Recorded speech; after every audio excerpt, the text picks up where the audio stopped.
my students.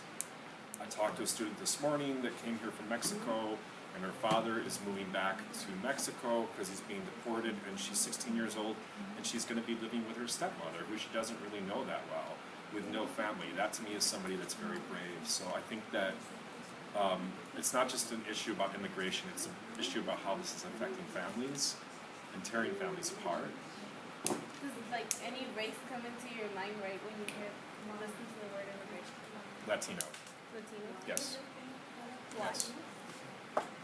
You know, I don't know why. I guess because I live in Los Angeles and the majority of the students I teach are Latino, and that those are the stories that are closest to me, but I don't think of like, I have friends that are Syrian that are immigrants also, but for some reason, I don't think of them as immigrants. I know they are, but I think that, I don't want to make some generalization, but I think that other groups from other parts of the country with large populations, it's a little bit easier for them to get in. Maybe they have more access to English skills that they need to pass the immigration test. I think living in Southern California, that the majority of the immigrants coming here, although I could be wrong, I'm not speaking facts-wise, are Latino. And just my exposure to it, that's probably why that comes to mind first of all. Thank you. You're welcome.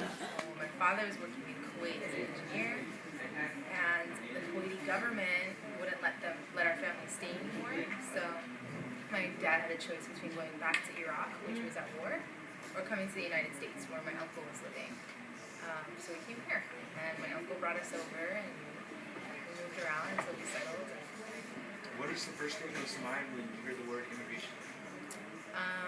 I hear people being deported.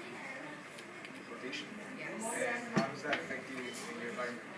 Because I know a lot of my students and their families are deported, and they deal with them, having a parent, having a guardian being deported, and I know that affects them a lot. And that really worries me. First thing that comes to your mind when you hear the word immigration? When I hear the word immigration, I think of people coming to find new opportunities. Why? Because I came from a foreign country. I know lots of people who are immigrants from countries all over the world, and they came here to contribute to our society, to create a better life for themselves and their families, and I don't know any exceptions to that. I think that's what immigrants are. Thank you. You're welcome. In the U.S., immigrants are from all over the world. So what does immigration mean to you?